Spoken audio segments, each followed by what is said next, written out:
Kenya దేశం తలసరి ఆదాయంలో కూడా తెలంగాణ కంటే తలసరి ఆదాయం తెలంగాణ దాదాపు $5,000 కేసీఆర్ గారు వచ్చిన తర్వాత భారతదేశంలో నెంబర్ 1.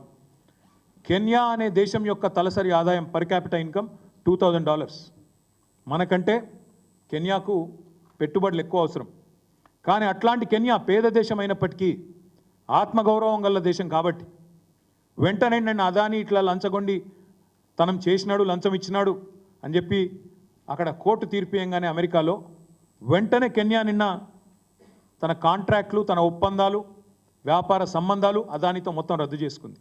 నేను రాహుల్ గాంధీ గారిని అడుగుతా ఉన్నా, కెన్యా అధ్యక్షుడు విలియం రూటో అదానీ కంపెనీతో అన్ని వ్యాపార సంబంధాలు రద్దు చేసుకున్నారు, మీకు తెలుసు.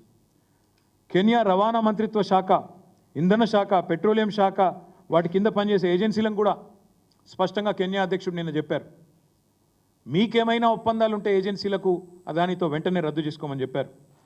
విద్యుత్ పంపిణీ కాంట్రాక్టులతో పాటు ఎయిర్పోర్ట్ నిర్వహణ ఒప్పందం ఉంటే దాన్ని కూడా రద్దు చేసుకుంది కెన్యా. మరి నేను రాహుల్ గాంధీని అడుగుతా ఉన్నా, మరి మీ తెలంగాణ ప్రభుత్వం, మీ కాంగ్రెస్ ప్రభుత్వం మీరు ఇంతమందికి శుద్ధులు చెప్తున్నారు దేశంలో. ఈరోజు అదాని దుర్మార్గుడు, అదాని అవినీతిపరుడు అని మాట్లాడుతున్నావు కదా, ఇంతవరకు నీ కాంగ్రెస్ ప్రభుత్వం తెలంగాణలో ఎందుకు అదానితో కుదిరిన ఎంఓయూలను రద్దు చేయడం లేదు? మీరే అన్నారు కదా వ్యాపారవేత్తలు ఎవరు 30-40 కోట్లు ఉత్తగానే ఇయ్యరని, నీకింత నాకింత అని చెప్పి ప్రయోజనం ఆశించే ఇస్తారని మీరే చెప్పిండ్రు కదా. మరి ఎంత ఆశించి మీరు అదానితో 12,400 కోట్ల ఒప్పందాలు కుదుర్చుకున్నారు?